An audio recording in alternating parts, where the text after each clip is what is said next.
নমস্কার বন্ধুরা, পরমেশ্বর মিনিস্ট্রি ইউটিউব চ্যানেলে আপনাদের সবাইকে মন থেকে ধন্যবাদ। আত্মীয়ভাবে নমস্কার জানাই। আজকে একটা গুরুত্বপূর্ণ আপডেট নিয়ে চলে এসেছি। কারণ কি প্রতিদিন আমরা পরমেশ্বর পিতার বাক্য বিষয়ে আমরা আপনাদেরকে চেতনা দিই। কারণ কি আত্মিকভাবে কেমন করে ব্লেসিং পেতে হয়। আজকে সম্পূর্ণ একটা নতুন বিষয় আলোচনা করব। কারণ কি বিভিন্ন জায়গায় বিভিন্ন স্থানে পরমেশ্বরের আত্মা দেখাচ্ছে এবং বিভিন্ন ভাই বোনদের দ্বারাও মেসেজ আমি পাচ্ছি যে বিভিন্ন জায়গায় পরমেশ্বরের যেখানে ভবন হয়, কার্য হয়, অনেক জগতের মানুষেরা সেই সব জায়গাকে বিরোধিতা করছে। অর্থাৎ সেই জায়গায় গিয়ে পরমেশ্বরের ভালো কাজকে তারা বন্ধ করছে, স্টপ করার চেষ্টা করছে। আসলে এই বিষয় নিয়ে পরমেশ্বর পিতা আপনাদেরকে কিছু শেখাবে এবং কি করা উচিত, পরমেশ্বরের কাজ যারা বন্ধ করার চেষ্টা করছে তাদের জন্য কি করবেন। তো আজকে এই বিষয়ে সম্পূর্ণ আলোচনা করব। তাই ভিডিওটিকে অবশ্যই মনোযোগ সহকারে প্রথম থেকে শেষ পর্যন্ত দেখবেন। আর অবশ্যই ভিডিওটি ভালো লাগলে চ্যানেলটিকে সাবস্ক্রাইব করে পাশে থাকে বেল নোটিফিকেশন অন করবেন। পরমেশ্বর পিতার বাক্যের বিষয়ে যে সব ভিডিওগুলো আপনাদের সামনে নিয়ে আসি সেগুলো যেন প্রকৃত আপনাদের কাছে পৌঁছয়। কারণ পরমেশ্বর পিতা চায় তার বাক্যের দ্বারা আপনাদের জীবনকে আত্মাতে সঠিক ভাবে নিয়ন্ত্রণ করতে। কারণ কি শয়তান সবসময় আপনাদের জীবনকে টার্গেট করছে। কারণ কি সে চায় না ঈশ্বরের সন্তানরা কখনো ঈশ্বরকে বিশ্বাস করে পবিত্রতা জীবন লাভ করুক। কারণ কি শয়তান সবসময় চাইবে আপনি ঈশ্বরের সঙ্গে যেন না চলতে পারেন এবং পরমেশ্বরের সঙ্গে যে আপনার প্রেম পবিত্রতা তা যেন না রক্ষা থাকে। কারণ কি সে সবসময় চেষ্টা করবে এবং তার কায়নাদিগুলোকে চালানোর চেষ্টা করবে। আর যেটা হচ্ছে বিভিন্ন জায়গায় বিভিন্ন স্থানে ভাই বোনদের সঙ্গে কি জগতের মানুষেরা বিরোধিতা করছে। অর্থাৎ আজ থেকে ১০-১২ বছর আগে পরমেশ্বরের ভবন চলছে সেসব জায়গায়। কিন্তু এখন সেসব জায়গায় বিভিন্ন মানুষেরা বিরোধিতা করছে, বিভিন্ন ধর্মমূলকভাবে উস্কানি দিচ্ছে। আসলে এরা করছে না, এদের পিছনে কে করছে এই বিষয় নিয়ে আলোচনা, বা এরা যদি এইরকম আচরণ করে এদেরকে কি করে দমন করবেন, সমস্ত বিষয়ে আজকে ভিডিওতে আলোচনা করব। তাই অবশ্যই পরমেশ্বর পিতা আপনাদেরকে যে বিষয় শেখাবে এটা কোনো সাধারণ বিষয় নয়। কারণ কি পরমেশ্বর পিতা তার বাক্যের দ্বারা প্রতিনিয়ত এই বিষয়ে আগেও আমাদেরকে জানকারি দিয়েছে। ইনফ্যাক্ট এই ইউটিউব চ্যানেলেও আমি পরমেশ্বরের বিষয়ে আত্মা দ্বারা যেসব বিষয় ঘটতে চলেছে সেসব বিষয় আপনাদের সামনে নিয়ে এসেছি। আর সেইসব বিষয়গুলো প্রত্যেকটা বিষয়, প্রত্যেকটা প্রফেসি পুরা হয়ে গেছে, পূরণ হয়ে গেছে। সত্যি পরমেশ্বরের ধন্যবাদ করি। কারণ কি উনি আত্মাতে আমাদেরকে সবকিছু দেখায়। কারণ কি আপনি যখন পরমেশ্বরের সঙ্গে চলবেন আর আপনার যখন স্পিরিচুয়াল আই, আত্মিক চোখ খুলে যাবে, তখন আপনি কিন্তু ভালো মন্দ সত্য সবকিছু বুঝতে পারবেন। কোনটা ভালো, কোনটা মন্দ, কোনটাতে জীবন আছে, কোনটাতে জীবন নেই, হ্যাঁ? কার কাছে আপনি প্রকৃত জীবন, সুখ, শান্তি পাবেন সেটা আপনি নিশ্চয়ই বুঝতে পেরে যাবেন। যদি আপনি যিশুকে, পরমেশ্বরকে গ্রহণ করেন, সঠিক রূপে পরমেশ্বরের বচন ব্যবস্থা দ্বারা নিয়ন্ত্রণ করেন আত্মাকে, তাহলে আপনি ঈশ্বরের বিষয়গুলোকে বুঝতে পারবেন। আর তখন আপনার স্পিরিচুয়াল আই ওপেন করে দেবে পরমেশ্বর এবং আপনার জীবনে সেই ব্লেসিং, আত্মিক ফল আপনি দেখতে পাবেন। আর কারা এইসব পরমেশ্বরের কার্যের বিরোধিতা করছে, কোন মানুষেরা এইসব বিরোধিতা করছে বা কেন এটা করছে, প্রত্যেকটা বিষয়ে আমরা আলোচনা করব। আর বাইবেল, পবিত্র শাস্ত্র এই বিষয়ে কি বলে প্রত্যেকটা বিষয় আছে। কারণ কি পরমেশ্বর পিতা বলে যে তারা চেষ্টা করছে, সুযোগ খুঁজছে কেমন করে বিশ্বাসীদেরকে বিশ্বাসের পথ থেকে সরাবে। অর্থাৎ শয়তান সে লিগ্যালি আসবে না। সে সবসময় চেষ্টা করবে কোনো না কোনো মানুষের দ্বারা, সেটা বিভিন্ন জাতির মানুষই হতে পারে। কারণ কি যেকোনো মানুষকে বশ করা তার কোনো ব্যাপারই নয়। কারণ শয়তান মানুষকে বশ করে নিতে পারে সহজেই। আর সেটা বিভিন্ন ধর্মের দোহাই দিয়ে শয়তান আপনাদেরকে কি করে, ঈশ্বরের পথ থেকে, ঈশ্বরের পবিত্রতার পথ থেকে দূরে সরিয়ে দেওয়ার চেষ্টা করে। কারণ কি সে কখনো চায় না ঈশ্বরের ভালো কাজ প্রত্যেকটা মানুষের জীবনে আসুক। কারণ কি সে সৃষ্টির আদি থেকেই পরমেশ্বরের সঙ্গে এক্সপেরিয়েন্স আছে তার। যে কেমন করে কিভাবে মানুষকে তার বশে আনা যায়, সে এই স্ট্র্যাটেজিকে ফলো করে। কারণ কি পরমেশ্বর পিতা তার থেকেও সামর্থ্যবান। কারণ কি পরমেশ্বর সবকিছু বানিয়েছে, সবকিছু স্রষ্টা। আর তিনার সঙ্গে যদি কেউ বিরোধিতা করে, পরমেশ্বর তাকে কি করবে? পাল্টা দেবে। অর্থাৎ পাল্টা দেনে কা দিন আ রাহা হ্যায়। পরমেশ্বরের বচন বলে যে যারা আপনার বিরোধিতা করছে তাদেরকে জবাব দেওয়ার দিন চলে আসছে।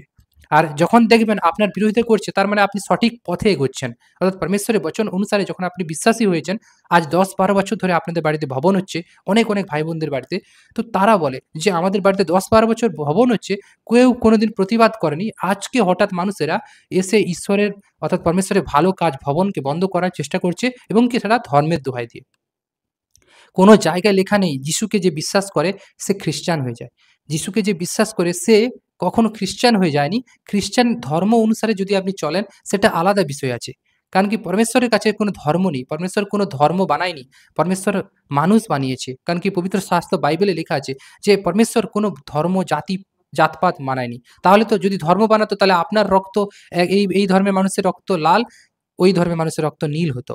কিন্তু প্রত্যেকের ব্লাড কি লাল আছে। কেন? পরমেশ্বর কোনো জাত-পাত, ধর্ম ভেদাভেদ এসব করেনি। পরমেশ্বর মানুষ বানিয়েছে নর নারী। তাই পরমেশ্বরের ওয়ার্ড থেকে যদি আপনি দেখেন আত্মিকভাবে, পরমেশ্বর পিতা বলে যে মানুষেরা আজকে বিভিন্ন ধর্মের দোহাই দিয়ে আমাকে দূরে সরিয়ে দিচ্ছে। আমি যে জগতের সত্যময় ঈশ্বর সেটাকে তারা আউট করতে চাইছে। তারা বিভিন্ন ধর্ম রেষারেষি করে নিজেরাই নিজেদেরকে নষ্ট করছি। কিন্তু পরমেশ্বর ধর্ম প্রতিষ্ঠা করার জন্য আসেনি। যিশু আজকে জগতে এসেছেন আপনাকে আত্মিকভাবে উন্নত করার জন্য। আপনার স্পিরিচুয়াল আইকে ওপেন করে দেওয়ার জন্য। কারণ কি? যাতে আপনি বুঝতে পারেন ভালো মন্দ কোনটা। আর শয়তান আপনাদের জীবনকে কিভাবে কাবু করে রেখেছে সেই জায়গা থেকে, সেই গর্ত থেকে বের করার জন্য। অন্ধ কুয়ো থেকে আজকে আপনাকে বের করে আলোতে, জ্যোতিতে, লাইটে নিয়ে এসছে। কারণ কি? অন্ধকার জায়গা হচ্ছে পাপের জায়গা। অন্ধকার জায়গাতে হচ্ছে শয়তানের বাস। তাই পরমেশ্বর কি? অন্ধকার জায়গা থেকে আপনাদেরকে তুলে এনেছে। পরমেশ্বর তো চাইলে অন্ধকারই থাকতে পারত। কিন্তু কেন পরমেশ্বর জগৎ সৃষ্টি করলো, আলো করলো? কারণ কি? পরমেশ্বর চাইতো যে অন্ধকার যদি কেউ ছাপাতে পারে সেটা লাইট, আলো, জ্যোতি। তাই যিশু জ্যোতিস্বরূপ হয়ে জগতে এসছে। যিশু কোনো ধর্ম প্রচার করার জন্য আসেনি। তিনি মানুষকে সত্য ঈশ্বরের প্রতি ফেরানোর জন্য, মানুষের কাজকর্ম, আচার-আচরণ, চাল-চলনকে পরিবর্তন করার জন্য এবং শয়তানের দাসত্ব থেকে মানুষকে ছুটকারা দেওয়ার জন্য, বন্ধন থেকে মুক্ত করার জন্য এবং পাপের ক্ষমা আপনার জীবনে যাতে আসে তার জন্য যিশু জগতে এসেছে। যিশুর নামেই পাপের ক্ষমা, যিশুর নামেই জীবনে পরিত্রাণ। আর সেটা অন্য কোনো কেউ দিতে পারবে না। সে জগতে যত কিছু ধর্ম হোক, যাই হোক, পরমেশ্বরের কাছে কি? যিশুর নামে আপনার জীবনে ছুটকারা, পরিত্রাণ। যিশুই জীবনের দ্বার, যিশুই পরিত্রাণের রাস্তা। তাই পরমেশ্বর পিতা বলে যে, "যিশুকে আমি জগতে পাঠিয়েছিলাম শুধু জগতের মানুষকে ভালো সুন্দর করার জন্য নয়। তাদেরকে যেমন সুন্দর সুস্থ করবে ঠিক তেমন তাদের জীবনকে পাপের ওয়ার থেকে মুক্ত করার জন্য এবং শয়তান যে তাদের জীবনকে শাসন করছে, তার কায়নাদিতে বেঁধে তাদের জীবনকে কি ভুল পথে নিয়ন্ত্রণ করছে, সেখান থেকে ছুটকারা পাওয়ার জন্য। সেখান থেকে আপনাদেরকে ফ্রিডম দেওয়ার জন্য। কারণ যিশু স্বাধীনভাবে আপনাকে বাঁচার শক্তি দিয়েছে। তাই পরমেশ্বর পিতা বলে যে, "আমি আজকে কোনো ধর্ম, জাতপাত এসবের জন্য আমি মানুষকে সৃষ্টি করিনি। মানুষকে সৃষ্টি করেছি আমার গৌরবের জন্য, আমার প্রশংসা করার জন্য। কিন্তু মানুষ নিজেরা জাতপাত ধর্মভেদ করে নিজেরা কি হচ্ছে? নষ্ট হচ্ছে। তাই পরমেশ্বর কেউ চায় না যে আপনারা কেউ নষ্ট হোক। যারা বিশ্বাসী ভাই-বোনেরা আছেন, যারা এতদিন পরমেশ্বরের কাজ করছেন, আজকে হঠাৎ বাধা কেন আসছে? এই বিষয় নিয়ে বাইবেল কি বলে? পবিত্র শাস্ত্র কি বলে? আর আমাদের কি করা উচিত? প্রত্যেকটা বিষয়ে আমি আলোচনা করব। আমি চলে এসেছি বাইবেলে। কারণ কি? পরমেশ্বর পিতা এখানে কি বলেছে দেখুন, ১ পিতর ৫-৮ তোমরা প্রবুদ্ধ হও, জাগিয়া থাকো। অর্থাৎ আজকে আমরা যে বিশ্বাস করেছি, পরমেশ্বরের বচন অনুসারে চলছি, পরমেশ্বরের সন্তান এবং যিশুতে যারা রয়েছি তারা প্রবুদ্ধ হও। অর্থাৎ প্রবুদ্ধ হন, মানে স্ট্রং হন না।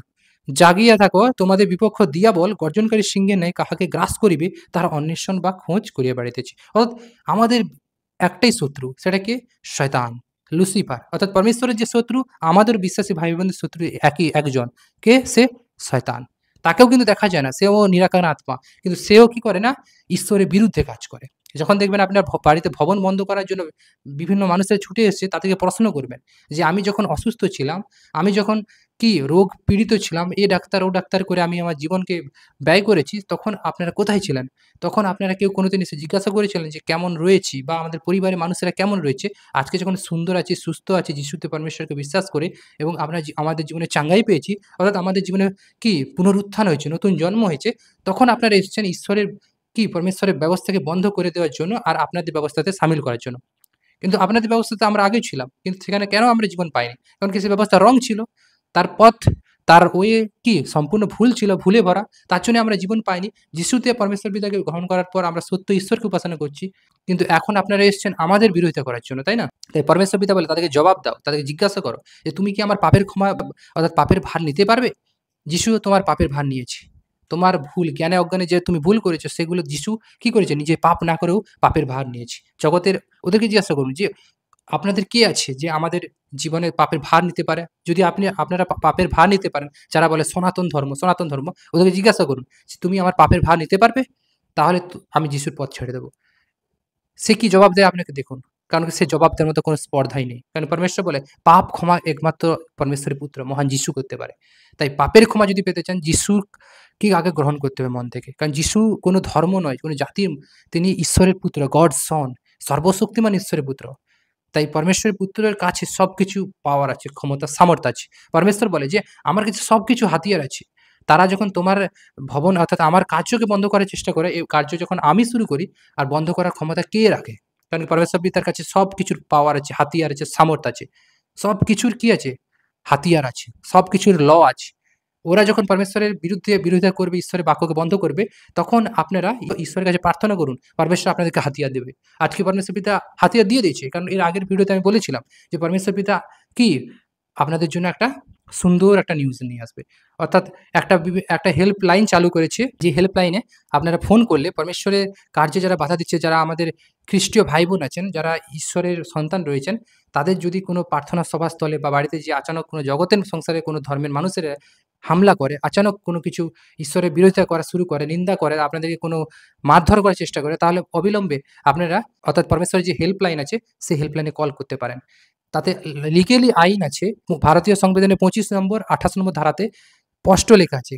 যদি কেউ পরমেশ্বরের কার্য বা যিশুর অনুসারে পরমেশ্বরের যে সন্তানরা যারা পরমেশ্বরের আরাধনা করে প্রার্থনা সভাস্থলে, তাদের বিরোধিতা করে, তাদের ডাইরেক্ট ২০ বছরের জেল হবে। তাই অবশ্যই আপনারা ভয় পাবেন না কেউ। আপনারা টোল ফ্রি নম্বরে ফোন করবেন। আমি স্ক্রিনে নাম্বার দিয়ে রেখেছি বা স্ক্রিনে স্ক্রিনশটটা দিয়ে দিলাম। আপনারা এখান থেকে বিশদে পড়ে নেবেন বা কন্টিনিউ ফোন করতে পারেন, এবং কোনো বিষয়ের সমস্যা হলে আমাদের যে পারমিশন মিনিস্ট্রির হেল্পলাইন আছে, ফোন করুন। বাকিটা আমরা হায়ার অথরিটিকে ট্রান্সফার করে দেবো। ওরা আপনাদের বাড়িতে লিগ্যালি পুলিশকে পাঠিয়ে ওই যারা পরমেশ্বরের কার্যকে বন্ধ করার চেষ্টা করছে তাদের বিরুদ্ধে অ্যাকশন নেবে, এবং সংবিধানের আইন অনুযায়ী তাদের উপর স্টেপ নেওয়া হবে, তাদের জেলও হতে পারে। তাই আপনারা কেউ ভয় পাবেন না, পরমেশ্বর আপনাদেরকে সুযোগ দিয়ে দিয়েছে। কারণ কি এর আগে আমি প্রার্থনা করেছিলাম, হঠাৎই গ্রুপে আমাদের উপর হেড থেকে আমাদের কি এটা চলে আসলো। কারণ কি ইউনাইটেড একটা ল আছে। আপনাদের বিরুদ্ধে যারা পরমেশ্বরের কার্য করছেন, যারা ঈশ্বরের সৎসঙ্গতি করছেন, যদি কেউ হামলা করে জগৎ সংসারের মানুষ, আর লিগ্যালি সেটা পলিটিক্যাল ভাবে হতে পারে। তো যদি পলিটিক্যাল ভাবে কোনো পার্টির নেতারা এসে হুমকি দেয়, তাহলে কোনো রকম না ভয় পেয়ে আপনারা এই টোল ফ্রি নম্বরে ফোন করুন। আর পারলে আমাদের পারমিশন মিনিস্ট্রি হেল্পলাইনে ফোন করুন। বাকিটা আমরা হায়ার অথরিটিকে ট্রান্সফার করে দেবো। কোন জায়গায় কি প্রবলেম হচ্ছে সমস্ত লিখে পাঠান, অ্যাড্রেস, ঠিকানা, এবং আপনারা চাইলে কোনো ভিডিও ফুটেজ বা ফটো আমাদেরকে সেন্ড করতে পারেন। তাহলে আমরা অ্যাজ পার প্রুফ হিসাবে গভর্নমেন্টকে পাঠাবো। আইনগতভাবে তারা স্টেপ নেবে, এবং পরমেশ্বরের বিরুদ্ধে যারা কাজ করছে, অর্থাৎ পরমেশ্বরের ভবনকে যারা বন্ধ করছে, লোকাল থানা তাদের উপর স্টেপ নেবে। কারণ কি এটা গভর্নমেন্টাল আইন আছে, বড় বড় লয়ার আছে। তাই পরমেশ্বর বলে আপনারা ভয় পাবেন না। লিগ্যালি আপনাদেরকে দুনিয়ার আইন আমি দিয়ে রেখেছি, এবং সবথেকে বড় পরমেশ্বরের আইন, পরমেশ্বরের পাওয়ার সামদ আমাদের মধ্যে আছে, যেটা প্রার্থনার দ্বারা আমরা পেতে পারি। তো এখানে বলছে, তোমাদের বিপক্ষ দিয়াবল গর্জনকারী সিংহের ন্যায় কাহাকে গ্রাস করিবে তারা অন্বেষণ করিয়া বেড়াইতেছে। অর্থাৎ আমাদের বিরুদ্ধে ঈশ্বরের ভালো কাজ, কারণ কি এখানে পবিত্রতার কাজ, এখানে কোনো মন্দ বিষয় নেই, এখানে কোনো খারাপ কাজ নেই, ব্যভিচার নেই, মানসিক ফল নেই, কিন্তু আত্মিক ফল। যখন আপনি সেই কাজ করছেন আর কেউ বিরোধিতা করছে, ভয় না করে পরমেশ্বর বলে সাহস তোমাদেরকে দিয়ে দিলাম, হাতিয়ার তোমাদেরকে দিয়ে দাও, এবার তোমরা কাজে লাগাও। তোমরা ভয় পেয়ে যাচ্ছ, কারণ কি শয়তান তোমাদেরকে কি ভয় দেখাচ্ছে, আর শয়তানের মূল টার্গেট কি ভয় দেখানো, দমানো। কারণ কি ঈশ্বরের ভালো কাজকে সে চাইবে না। ঈশ্বরের বিরুদ্ধে মানুষ চলুক, ঈশ্বরের সঙ্গে চলুক সে চাইবে না, ঈশ্বরের বিরুদ্ধে যাতে মানুষ চলে সে চাইবে। কারণ কি সে ঈশ্বরের বিপক্ষ। তাই তাকে ভয়, ডোন্ট ওয়ারি, পরমেশ্বর বলে ভয় করো না, কারণ কি তোমাকে সাহসের আত্মা দিয়েছি, ভীরুতার আত্মা নয়। কারণ বিশ্বাসে অটল থেকে তার প্রতিরোধ করতে হবে, আর তবে সে কি হবে, দিয়াবল তোমাদের জীবন থেকে আউট হবে। তাহার প্রতিরোধ করো বিশ্বাসে অটল থাকিয়া, তোমরা জানো জগতে অবস্থিত তোমাদের ভাতৃবর্গেও সেই প্রকার নানা দুঃখভোগ সম্পন্ন হয়েছে। পরমেশ্বর বচন বলে দিচ্ছে, বিভিন্ন জায়গায় বিভিন্ন স্থানে ভাই বোনদের উপর এমন টর্চার করছে শয়তান। কারণ কি শয়তানের দিন শেষ হয়ে আসছে, কারণ কি পরমেশ্বরের বচন পুরা হচ্ছে, প্রফেসি, পরমেশ্বর যা বাক্যে বলেছে প্রত্যেকটা বিষয় পূরণ হচ্ছে। স্থানে স্থানে ভূমিকম্প হচ্ছে, ঠিক আছে। এই কিছুদিন আগে ভূমিকম্প হলো, তার কিছুদিন আগে দুদিন দিল্লিতে হলো, ওয়েস্ট বেঙ্গলে হলো, হিমাচল প্রদেশের কিছু জায়গায় ভূমিকম্প হচ্ছে, স্থানে স্থানে, মানে এক জায়গায় ভূমিকম্প হচ্ছে না, গোটা এরিয়া জুড়ে। কারণ কি পরমেশ্বর বলে যে এগুলো বচনে লেখা আছে আর বচন পূরণ হচ্ছে। আর এইসব যখন করছে বিভিন্ন জায়গায় পরমেশ্বরের ভবন বন্ধ করার জন্য শয়তানকে লিগেলি সুযোগ খুঁজছে। কারণ কি এইসব যখন হচ্ছে তখন বুঝতে হবে যে শয়তানের দিন শেষ, পরমেশ্বরের দিন শুরু। অর্থাৎ যত নেগেটিভ আসবে তত বেশি বেশি করে পজিটিভ হবে। একটা সময় ছিল পাঞ্জাব যে স্টেট, পাঞ্জাব যে জেলায়, সেখানে পরমেশ্বরের সৎসঙ্গতি হতো। বিভিন্ন জায়গায় বিভিন্ন মানুষেরা, বিভিন্ন পাস্টার লিডারদের দ্বারা প্রচার হতো, কিন্তু বিভিন্ন স্থানে কি অনেক অনেক জায়গা থেকে মানুষেরা এসে ঈশ্বরের কাজকে বন্ধ করছিল। সেই সময় সেই সব যে পাস্টার লিডার সবাই পরমেশ্বরকে যে প্রে করলো, প্রার্থনা করলো, তারপর পরমেশ্বর গোটা পাঞ্জাব পুরো এলাকাতে শুধুমাত্র পরমেশ্বরের সৎসঙ্গতি। আপনি যদি পাঞ্জাব যান কখনো দেখবেন প্রত্যেকটা জায়গায় বড় বড় চার্চ আছে, বড় বড় পরমেশ্বরের উপাসনা স্থল, ভবন আছে। কেন আছে? কারণ কি সেখানে পরমেশ্বরের লিগেল আইনের পাওয়ার পরমেশ্বর দিয়ে দিয়েছে। তাই ভয় করবেন না, সব হাতিয়ার আমাদের কাছে আছে। ওদের কাছে যেমন হাতিয়ার আছে, পরমেশ্বরের কাছে 10 গুণ বেহতর হাতিয়ার আছে। তাই পরমেশ্বরকে ভয় করুন, যিশুকে ভয় করুন, এবং পরমেশ্বরের বাক্য দিয়ে জুড়ে থাকুন। কাউকে ভয় করবেন না, এবং কেউ যদি আপনাদের বিরোধিতা কিছু করে, নিন্দা মন্দা করে, ডাইরেক্ট টোল ফ্রি নম্বরে ফোন করুন, এবং সবকিছু প্রুফ নিয়ে তাদেরকে যোগাযোগ করুন। পরমেশ্বরের আইন বুঝে নেবে, আপনাদেরকে কিছু করতে হবে না। আপনারা প্রে করুন, এবং পরমেশ্বর যে হাতিয়ার আপনাদেরকে দিল সেই হাতিয়ারকে ফলো করুন। ঠিক আছে, মুহূর্তে আমি চলে এসেছি ইফিসীয় অধ্যায়, এখানে 6:10 কি বলেছে দেখুন। কেননা রক্ত মাংসের সহিত নয়, কিন্তু আধিপত্য সকলের সহিত, কর্তৃত্ব সকলের সহিত, অন্ধকারে জগৎপতিদের সহিত, স্বর্গীয় স্থানে দুষ্টতার আত্মাগণের সহিত মল্ল যুদ্ধ হইতেছে। অর্থাৎ এই যুদ্ধ আপনাদের যুদ্ধ নয়, এই যুদ্ধ পরমেশ্বরের যুদ্ধ, এই আত্মিক যুদ্ধ, এই আত্মিক দুনিয়ার যুদ্ধ, যেটা বাস্তব দুনিয়াতে কি প্রতিফলন হচ্ছে। তাই ডোন্ট ওয়ারি, পরমেশ্বর বলে এই যুদ্ধ আমি জিতে নিয়েছি। অলরেডি যিশু জিতে নিয়েছে যুদ্ধ। শয়তানকে কি, যখন শয়তানকে হারিয়ে দিয়েছিল সেদিনই যিশু অলরেডি জিতে নিয়েছে, যিশু জয়লাভ করেছে। তাই যিশু বলে তুমি কে, তুমি যে মনুষ্যকে ভয় পাও। আজকে অনেক বিশ্বাসী ভাই বোনেরা ফোন করছে, বলছে আমি ভয় পাচ্ছি মানুষকে। আপনি কেন মানুষকে ভয় পাচ্ছেন? আপনার পরিবারের যিনারা আছেন তিনাদেরকে বলুন, পরমেশ্বরের কাছে লিগ্যাল আইন আছে, লিগ্যাল পাওয়ার সামর্থ্য আছে। ঠিক আছে? পরমেশ্বরের বিরুদ্ধে কেউ করতে পারবে না। কারণ পরমেশ্বর মানুষকে বানিয়েছে। আর পরমেশ্বর মানুষকে সৃষ্টি করেছে। মানুষ পরমেশ্বরকে সৃষ্টি করেনি। মানুষ ঈশ্বরকে সৃষ্টি করেনি। আজকে আমরা কার কাজ করছি? আমরা পরমেশ্বরের কাজ করছি, ঈশ্বরের কাজ করছি, সর্বশক্তিমানে। তাই সত্য ঈশ্বরের উপাসনা করছি, কোনো মরা ঈশ্বরের নয়। কোনো মৃত ঈশ্বরের আমরা আরাধনা করি না। আমরা জীবন্ত ঈশ্বরের আরাধনা করছি। তাই আমাদের কাছে সে লিগ্যাল ক্ষমতা পাওয়ার সাহসের সহিত আমাদের রয়েছে। তাই ডোন্ট ওয়ারি, ভয় পাবেন না। জগতের এইসব মানুষদের ছল বা তাদের মধ্য থেকে শয়তানের কাজকে ভয় পাবেন না। যত বেশি, বেশি নেগেটিভ করবে, তত বেশি, বেশি করে পরমেশ্বরের কাজ বাড়বে। আগামী দিনে পরমেশ্বরের কাজ দুনিয়ার প্রত্যেকটা ঘর, ঘর হবে। আবার এটা পবিত্র আত্মা বলে দিচ্ছে। বিভিন্ন জায়গায়, বিভিন্ন স্থানে আমি একসময় পরমেশ্বর আমাদেরকে দেখালো আত্মাতে। হঠাৎ একদিন পরমেশ্বর আত্মা দেখাচ্ছে বিভিন্ন, অর্থাৎ এই যে ঘটনাগুলো ঘটছে বিভিন্ন জায়গায়, ফেক ভিডিও ছাড়ছে, পরমেশ্বরের সন্তানদের বাড়িতে সামনে যে তুলসী মঞ্চ লাগানোর চেষ্টা করছে। এগুলো কোন জাতির মানুষেরা করছে? এগুলো সেই জগৎ সংসারে সেই অন্ধকার শক্তিরা করছে। কারণ তারা জানে তাদের তাদের পাপ কর্মগুলো কি ঈশ্বরের বাক্য দ্বারা কি প্রকাশ পেয়ে যাচ্ছে। তার জন্য তারা চেষ্টা করছে। তারা ধর্মের উপাসনা মানে মানে ধর্মের দ্বারা তারা কি করছে? মানুষকে ভোলাচ্ছে যে দেখো আমাদের ধর্ম ত্যাগ করে ওরা এই ধর্ম। কোথাও লেখা নেই যিশুকে পরমেশ্বরকে বিশ্বাস করলে আপনি খ্রিস্টান হয়ে যাবেন। কোথায় লেখা আছে? আপনি দেখান বাইবেলে কোথায় লেখা আছে? আপনি তো ওনাদেরকে দেখান শাস্ত্রে কোথায় লেখা আছে? কোথায় সনাতন ধর্মগুলো লেখা আছে দেখান। তো পরমেশ্বর বলে যে প্রত্যেকটা বিষয় এগুলো মানুষের তৈরি। তাই মানুষের মন গড়া কাহিনী, মানুষের ভয়ে আপনার ঈশ্বরের কাজকে বন্ধ করবেন না, বা সেই কাজ বন্ধ করলে আপনাদের জীবনে কি অন্ধকার শক্তি ছেয়ে যাবে। আপনি যিশুকে জেনেছেন, আপনি জ্যোতিতে যাচ্ছেন। আপনি যখন জ্যোতিতে যাওয়া বন্ধ করে দেবেন বা আপনার ওখানে জ্যোতি আসা বন্ধ হয়ে যাবে, তখন অন্ধকার ওই জায়গায় আরো রাজ করবে। আর তখন কি সেই অন্ধকার গণের উপর যে সমস্যা হালত নেমে আসবে স্বর্গ থেকে, সেটা ভয়ানক। তাই বলে জীবন্ত ঈশ্বরের হাতে পতিত হওয়া ভয়ানক বিষয়। তাই কেন আপনারা ভয় করছেন? আপনার পরমেশ্বরের ভালো কাজ কখনো বন্ধ করবেন না। আরো, আরো রকেট এনে ছড়িয়ে দিন। আরো, আরো বেশি, বেশি করে পরমেশ্বরের কাজ করুন। কারণ কি আপনারা কোনো ধর্মের প্রচার করছেন না। আজকে আমরা সত্যের বিষয়ে মানুষকে বলছি এবং ঈশ্বরের কাজ করছি। আমরা তো কারো ক্ষতি চাইছি না। আমরা তো কারো ক্ষতি করছি না, বা নিজেরাও কোনো কি খারাপ কাজে লিপ্ত নয়। কিন্তু ওনাদের কাজগুলোকে বিচার করুন। ঠিক আছে? তাই পরমেশ্বর বলে অন্ধকারের কাজ অনেক আছে। এই বিষয় নিয়ে বলতে গেলে অনেক, অনেক সময় লাগবে। তাই পরমেশ্বর আপনাকে যেটা শিখালো আত্মাতে, আশা করি বুঝতে পেরেছেন। জগৎপতির সহিত স্বর্গীয় স্থানে দুষ্টতার আত্মাগণের সহিত আমাদের মল্লযুদ্ধ হইতেছে। এই জন্য তোমরা ঈশ্বরের সমগ্র যুদ্ধসজ্জা গ্রহণ করো। অর্থাৎ আজকে পরমেশ্বর এই যুদ্ধসজ্জা আপনাদের গ্রহণ করতে বলছে। কারণ পরমেশ্বর একটা প্ল্যানিং। কারণ কি যত বেশি নেগেটিভ প্রচার করবে, তত বেশি জানবেন যে পরমেশ্বরের মহিমা হবে। তত বেশি, বেশি করে পরমেশ্বরের সামর্থ্য প্রকাশ পাবে। পরমেশ্বর বলে আমার কাছে সবকিছুর হাতিয়ার আছে। মানুষ কি মানে পরমেশ্বর যদি বলে না, মানুষ এক নিমেষে সব শেষ হয়ে যাবে। কারণ পরমেশ্বরের কাছে হাতিয়ার আছে। পরমেশ্বর চাইলে এক্ষুনি সবকিছু জাতিকে নষ্ট করে দিতে পারে। যেমন নোহের সময় করেছিল। তাই ভয় পাবেন না, পরমেশ্বরের সাহস, পবিত্র আত্মা আপনাদেরকে সাহস দিয়ে রাখছে এবং হাতিয়ার পাওয়ার লিগ্যালি দুনিয়ার আইন এবং পরমেশ্বরের আইন আপনাদের সহবর্তী। তাই ডোন্ট ওয়ারি, পরমেশ্বরের সঙ্গে সবসময় প্রার্থনা করুন অন্যান্য ভাষায়, এবং পরমেশ্বরের সঙ্গে পরমেশ্বরের কাজে আরো মজবুত হোক। অর্থাৎ আপনারা যখন প্র্যাকটিক্যাল ভাবে মজবুত হবেন না, তখন বিরোধী সাহস পাবে না আপনাদের বিরুদ্ধে কথা বলা। আর অবশ্যই কিছু প্রবলেম হলে ফোন করতে ভুলবেন না।